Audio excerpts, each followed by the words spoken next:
Um, pakikwento mo nga yung ano, pakikwento mo nga yung pag ganun yung galawan, di may pera, Yes, sir. ikaw naman, hindi ka naman makababa dahil rido. Yes, sir. So talagang nandun ka lang sa loob, di ba? Nandun lang siya. Sige, ano ang misyon ng grupo nyo noon? Kasi andal kay Radulan, medyo ibang klase si Radulan, medyo Yes. ano yon, medyo kwan siya, hardcore siya. Yes, sir. Yung sa baba niya, meaning kasi na akin sa akin hardcore kasi si Radulan, ang tagal-tagal na niya, di ba? Yes, sir. Na bilang isang mujahidin siya eh, Yes. di ba?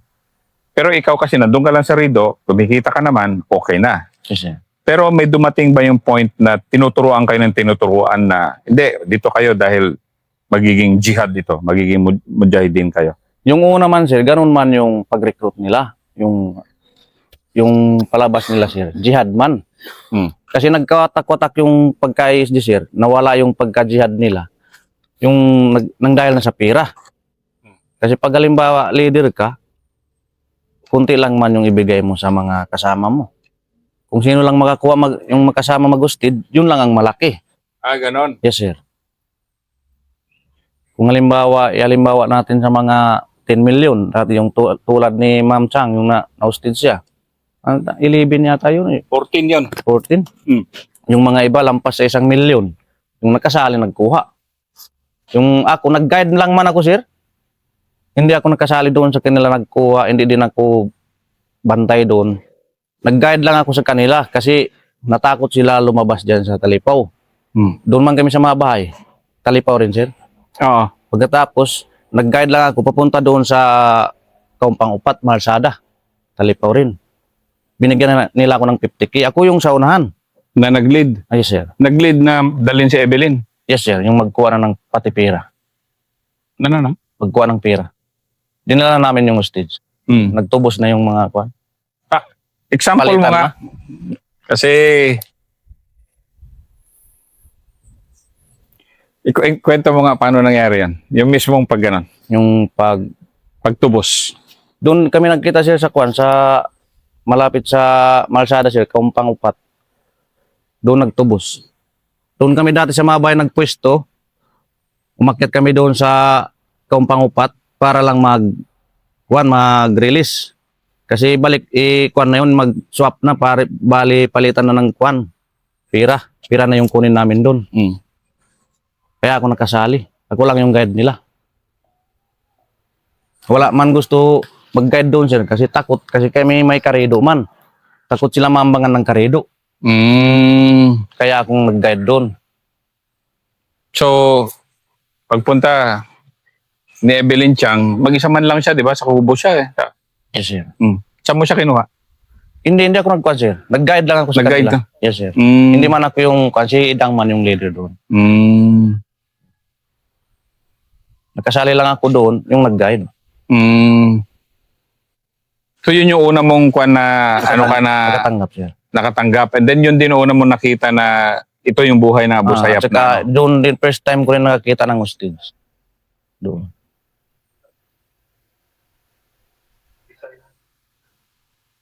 Kasi kinuha sila sa Malaysia eh. Yes, sir. Pagkatapos nun, 13 13, sir. 2013. Mga 3 buwan lahat yata ako sa loob. Mga 3 buwan pataas. Ano naman yung una mong encounter na mabigat-bigat? Yung encounter namin, doon din sa mga bahay, sir. Na, Yung namatayan kami isa. kasi sabi mo kanina marami-rami kang encounter na Marami. daanan. Example nga, yung medyo mabibigat Yung na doon encounter. sa mga bahay, sir, mabigat din kasi naunahan kami. Kasama man yung kuwan pa dati. CBO. Mm. Hindi pa man, ngayon bipat na yung tawag. Yung una CBO man. Mm. Kasama yung CBO sa mga Marines. Doon. Naunahan kami, namatayan kami isa. Mm. Bali, pinsan ko. Yung namatay. Ano talaga, encounter? Yung encounter talaga, sir. Alam man nila yan, yung mga kasama ko. Yan ang kasama ko, yung pagkatapos yung pagtapos ng gira namin, nag-mobile kami sa Patikul. Pag doon sa Patikul, sir, mga 4 na buwan, pataas, nagkagira na naman kami doon sa Kanjimaw, tinatawag. Doon ang matagal. Sige nga. Kalahating araw. Nung namatay sa amin doon, 4. Sige, kwento mo nga yung gano'ng Hirap kabigat yung- yun sa'yo. Kaya mabigat doon, sir, kasi malapit lang ang gira doon, sir. Malapit lang talaga. Nasa 100 plus kami yung umagwanta doon. Dami nyo. Yes, sir. Ganong kalaki ang grupo ng Abu Sayyaf. 300 plus man kami dati, sir. Yung Ano, no? 300 plus. Nung panahonan ni nung grupo nyo? Oh, kasi nakasama doon yung trupa ni Furado. Furado Lansayron. Mm. Nandoon lahat yung leader. Kaya naging 300 plus kami. Meron ba yung encounter nyo na 300 plus kayo magkakasama? Wala, sir. Yun lang ang marami kami, 100 plus. 100 plus, pero ang laki nun. Di ba? Yes, sir. Kaya Yung matagal yung gira, sir. Ano, no? Matagal yung gira. Kalating araw. Sinong kalaban nyo dun? Yung parang Marines pa yata, sir. Bigat nun? 100? Anong mga dala ng mga armas ng 100 plus na yun? Ano yung karamihan, sir? Tubo. 2-3. 2-3. Yes, sir. Sa akin yung 2-3 galir, yung supply sa akin. Tapos may 90 RR kayo? 57. 57? Yes, sir. Ah, lakas ah. Yung kay Ustad Yasir Igasan. Kwento nga, ba't ang galing nyo sa tubo? Anong style nyo sa tubo? Hindi man, parang tansya-tansya lang man, sir. Pero bumibira kayo nakalinya, di ba? Yes, sir. Paano yung style niya, di ba? Pok, pok, pok, pok. Parang ganun. Yung nandun, sir, marami man yung tubo namin doon sama sa bakbakan. Mm. Pero yung pagpatak, sir, parang tanta-santa man. Ano, no? Itansya lang kung saan yung kalaban pwede. Kung halimbawa may maksitan ka nito, yung hindi ka magka-direct, lalabas ka na maghanap para bato ka lang ng M23. Pero ang tansya-tansya nyo, ano talaga rin, talagang, hindi, magaling kayo tumubo eh. Yan ang magaling, sir. Sino yung magaling tumubo? Si Mitzi. Mamaya. Yan. Ito si Misal ayaw magkwento pero inaano ko lang kasi siyempre tulong nyo na to sa mga tropa na inaano ko kasi dahil, di ba, marami akong, alam mo, subscriber ka alam mo yung war story ng tropa na palaging pinapatakan nyo ng tubo, di ba? Kaya ko tinatanong ngayon yung style nyo sa tubo para malaman ng tropa na, Yes, sir. yan, pok, pok, pok, pok, pok. Oh. Maglabas yan talaga, sir. Pag halimbawa may maluwang doon, maglabas man doon para magkapalo lang ng M23. Kung maganda yung idiretso, yung hayahay walang masabitan, idiretso lang siya. Paano naman yung galaw nyo? Tinanong ko to kay Misal kanina. Paano yung galaw nyo pag frontalan na ganon, malakas ang kalaban? Di ba pumapalo kayo sa kaliwa kanan? Yes, sir. Yung una, sir, yung sa totoo lang, depende man sa tapang ng tao. Kasi yung halimbawa, mag-flanking yung tinatawag, Ano yun? yung flanking, Ano yung yun? parang paikutan yung kalaban. Planting ba ang tawag nyo doon? Flanking, sir. Flanking, oo. Yes, sir. Bihira man yung ganun, sir. Sa matapang na tao lang yung magakuan. Magka-flanking. Tausog. Tapang ng tausog eh. Di din lahat. Hindi rin lahat. Di din lahat, sir. Pero, sige nga, kwento ka pa ng, kunyari, di ba yung encounter nyo na yun na 100 kayo? Yes, sir. Marines ang kalaban nyo. Yes, sir. Paano ang terrain? Nasa high ground kami, sir, kasi yung Kanjimaw, parang pa-low ground man sa ganyan, sir. Palikod. Nasa high ground kami. Yung una, hindi man yun kami diretso doon. May nauna man sa amin doon, sir. Bali, may kinuha sila doon gamit kasi lugar man namin yun dati. Doon yung mga bahay-bahay namin. Pagkuha nila doon ng gamit, sir, doon sa loob yung sundalo, naunahan sila. Pero yung doon sa loob, walang namatayan. Kami lang yung nakadimpos yung may namatayan na 4. O sige, isa pa, natanong. Bakit yung sundalo hirap na makarecover ng bangkay ng Abu Sayyaf? Tinatakbo nyo, di ba? Yes, sir. Kasi mayroon din mga leader matapang. Yung hindi Na- talaga iwan. Talagang hatakin at hatakin talaga. Akin, sir. Unahan na halimbawa ko lang dito yung patay tulad ng nangyari doon sa Kanjimaw. Yung 4, Oh. Nauna doon yung angkil ko. Doon sa taas. Yung unahan niya doon, pinakuha na dito yung patay. Pinakuha niya lahat. Kaya nakuha. Siya lang yung nakipagwagwagan doon. Dahil obligasyon nyo Yes, na ilabas talaga yung patay nyo? Kung mayroon kwan sir, dapat makuha talaga. Kung hindi man masyadong mahirap. Pag halimbawa mahirap na, maiwan din sir. Mahirap Pero talaga. bihira talaga iwan pag kailangan madala talaga. Pero yung 100 nyo na ganun, antibay nun Kumbaga, ano yun, isang batalyon na rin yun Yes, ng sir. ng Marines yung katapat nyo nun. Marami daw din kalaban namin. Marami daw. Kasi yung usapan doon daw sir, maggawa man sila ng kwan doon, lugar, Mm. doon sa Kanjimaw. Bali sila yung magkampo doon. Ayaw nyo. Hindi, yung sila, yung Marines. Kaya kami nakaalis doon dahil natunog na nandun kami, pinuntan nila. Pag-alis namin, sila yung pumalit doon sa amin. Mm. Gawa sila ng kampo doon. Yun ang pinakamabigat mo encounter. Yes, sir. Ano yung medyo warik-warik lang na encounter pero hindi mo makalimutan? Yun na yun, sir. Yun na yun. Yun, sir. Tapos, nung mangyari yung ganon, ilang taong ka na nun? Ilang taong ka na sa loob nun? Bago pa, sir. Hindi pa umabot ng 1 taon. Nangyari na yon. Yes, sir. Pero yung redo nyo noon, hindi pa rin Hindi nawawala. hindi pa rin nawawala. Bago lang kami na-settle, sir. Ano, no? Bago lang kami na-settle. Ganon ba? Yes, sir. Kasi yun yung isang problema pala ng mga pumapasok sa Abu Sayyaf, no, na pag may redo, talaga ayaw mo rin bumaba hanggang... Kasi yung kailangan mo doon, sir, lakas din. Kasi pag halimbawa bumaba ka, halimbawa, kung may karido ka, mag-sibilyan, kung wala kang armas, mahirap din. Kaya yung karamihan naipit talaga, magpasok na sila doon sa Abu Sayyaf. Kasi marami pang kakampi. Malakas pa yung, puro high power pa yung baril. Yun yung ano nun. Yes, sir. Pero hindi ka na makababa ng Abu Sayyaf hanggang matapos yung redo. Pero yung nangyari sa'yo, katatapos lang ng settlement nyo. Bago lang, sir. Bago lang. Yes, sir. Pero bakit ka bumaba? Bago, di ba, nag-join ka na, pumasok ka sa redo, pero bumaba ka bago maayos yung redo nyo Nahirapan din, sir, sa gastos. Kasi lumakas din yung operation ng tropa. Doon, mahirap na yung gastos. Nahirapan ka rin sa buhay sa loob. Yes, sir. Kasi may anak na ako. 5. 5 anak mo. Yes, sir.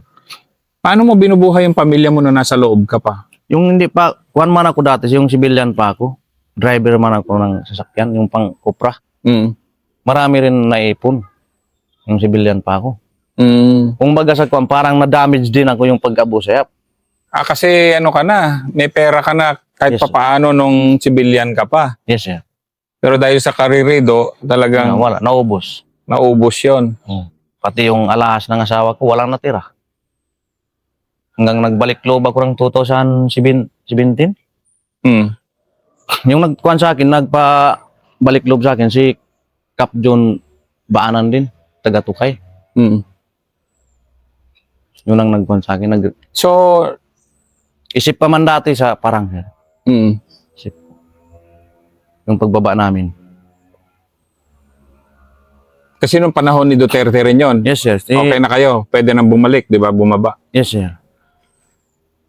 Pero sinabi mo kanina, nagsundalo ka dahil, ano yan, dahil sa, Dalawang beses ako nanalo ng kwan, sir. Bis sa whole Philippines. galing naman, best ka Yes, sir. Wow, ngayon lang ako makarinig niyan 2 beses. Dalawang beses, sir. Ano yung unang beses? Doon sa Maynila nagkuha ng award. Ano yung achievement mo noon? Yun, sir, yung score ko doon, yung marami na pa-surrender. At saka yung nakuha namin yung hostage. Yung taga-tukuran, yung babae at saka isang lalaki. British yata yung lalaki. Sino? British yung lalaki. Yung na-recover namin sa Indanan. Yung na-hosted ng Abu Sayyaf. Si... Time ni Sir Tagore. naikwento na na-feature ko na nga si Major Tagore. Yes, sir. Yung na-encounter nyo, tapos 3 beses, 3 araw operate, 3 araw rin kami nakabangga. na-encounter, kasama mo si Major Tagore doon? Yes, sir. Ano siya? Parang siya yung boss ko doon. Okay.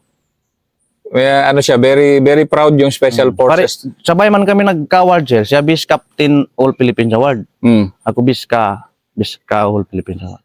Ang galing ah. Sa 2020. Pag 2022, nanalo na naman ako ulit, sir. Dito na ako nagkuha sa ulo. Ano naman yun, pinanunan mo? Pareho rin, sir. Na ganun na achievement din? Yes. O ibang achievement? Mayroon na nakakuan doon, pero ibang kwan na yun, ibang CEO na. Mm. Pero yung napananunan ko doon, sir, marami rin ako na-score na kuan, napasurinder. Na ano, Napasurinder mga Abu Sayyaf. ganun ba? Sa naging 4 na CEO ko, sir, palagi ako na mayroon na ibibigay sa kanila score. Ilang total mo na pa-surrender na Abu Sayyaf? Ibaba ko na, sir, sa 60 plus. Ibaba ko. Kasi 90 plus man dyan sa parang. Hmm. Pero ibaba ko na yung sa akin lang, 60 plus. Wow, galing mo ah. Deserve mo na magsundalo dahil sa accomplishment mo talaga na ganun.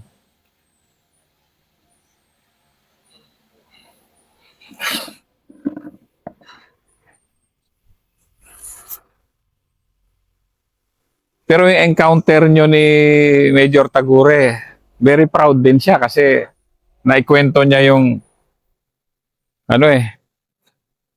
encounter talaga, tapos iilan lang talaga yung encounter na gano'n na Oo. makarescue kayo di ba? Saka malapit din, sir. Ikwento mo ngayon yung encounter na yun. Yung unang pasok namin, yung unang operate namin, sir, dyan sa Indanan din.